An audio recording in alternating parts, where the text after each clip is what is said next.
Selamat datang di video pembelajaran sejarah. Dalam video ini, kita akan membahas perlawanan besar yang terjadi di Kalimantan Selatan yang dikenal dengan nama Perang Banjar. Sebuah kisah heroik yang menggambarkan keteguhan rakyat Banjar dalam mempertahankan tanah air mereka dari cengkeraman kolonialisme Belanda. Perang ini berlangsung hampir setengah abad dan pertempuran panjang ini tidak hanya melibatkan perlawanan fisik, tetapi juga perjuangan ekonomi dan politik. Perang Banjar dimulai pada tahun 1859 dan berlangsung hingga 1905. Di balik setiap pertempuran, ada kisah-kisah heroik yang menginspirasi. Kesultanan Banjar pada saat itu menguasai sebagian besar Kalimantan Selatan, kaya akan sumber daya alam seperti emas, batu bara, dan kayu ulin.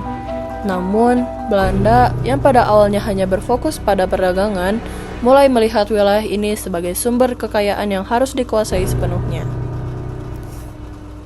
Setelah beberapa tahun berusaha mengontrol sumber daya ini, Belanda semakin memperkuat pengaruh politiknya di Kesultanan Banjar. Mereka bahkan ikut campur dalam pemilihan sultan. Salah satu langkah yang mereka lakukan adalah mendukung Sultan Tamjidillah II yang dianggap lebih kooperatif dengan Belanda. Sementara, pihak yang menentang Belanda seperti Pangeran Antasari dianggap sebagai ancaman.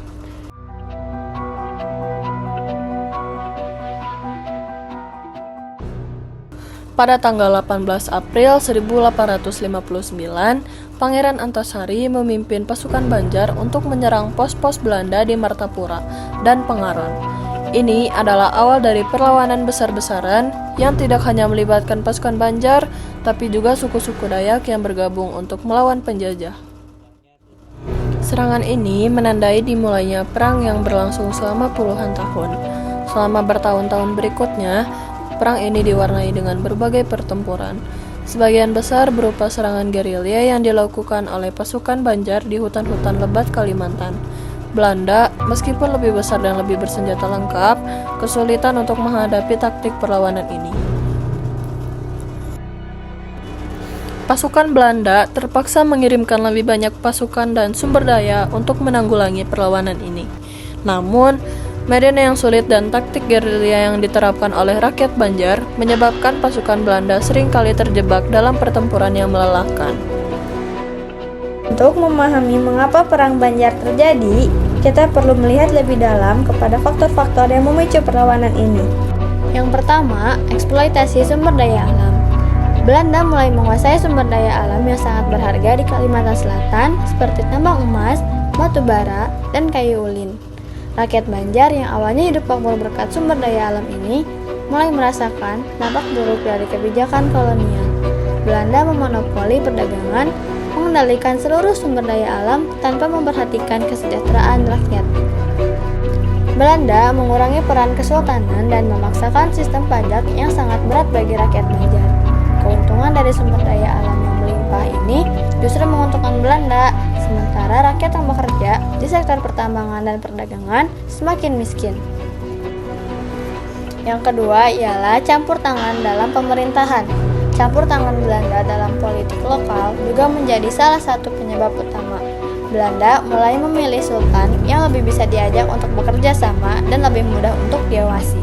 Sultan-sultan yang tidak sejalan dengan kepentingan Belanda seperti Sultan Hidayatullah tidak diakui dan diasingkan.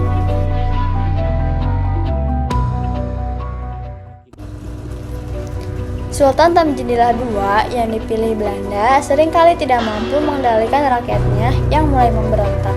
Pangeran Antasari yang dikenal karena keteguhannya bersama dengan tokoh-tokoh lain seperti Pangeran Hidayatullah berusaha melawan pengaruh Belanda yang semakin besar.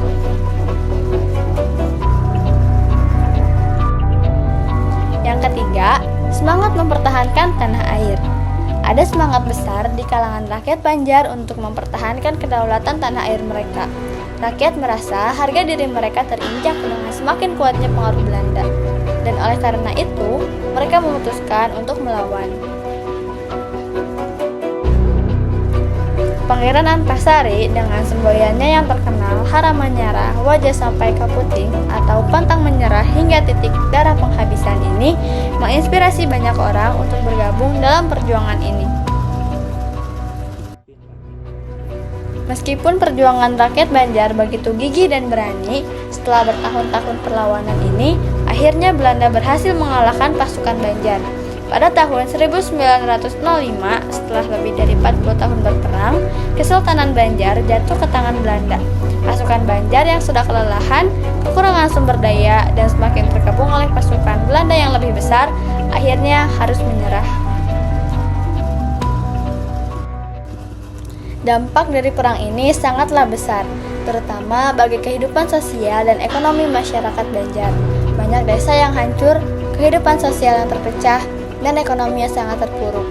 Namun, perlawanan ini memupuk kesadaran baru di kalangan rakyat Indonesia tentang pentingnya kebebasan dan kemerdekaan dari penjajahan.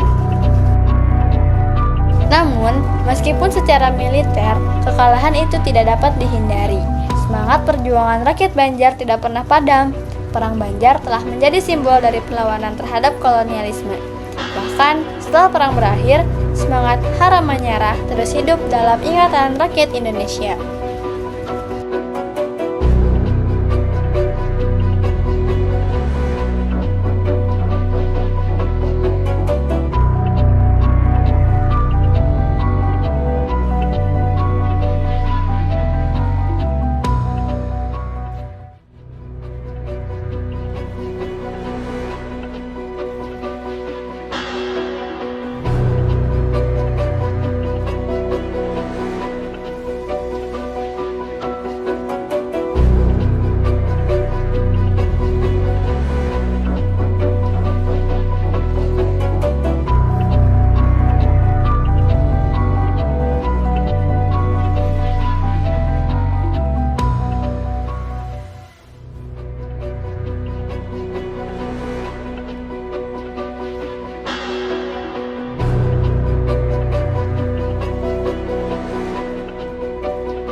Perang Banjar mengajarkan kita banyak hal tentang semangat berjuang, pengorbanan, dan pentingnya mempertahankan kemerdekaan.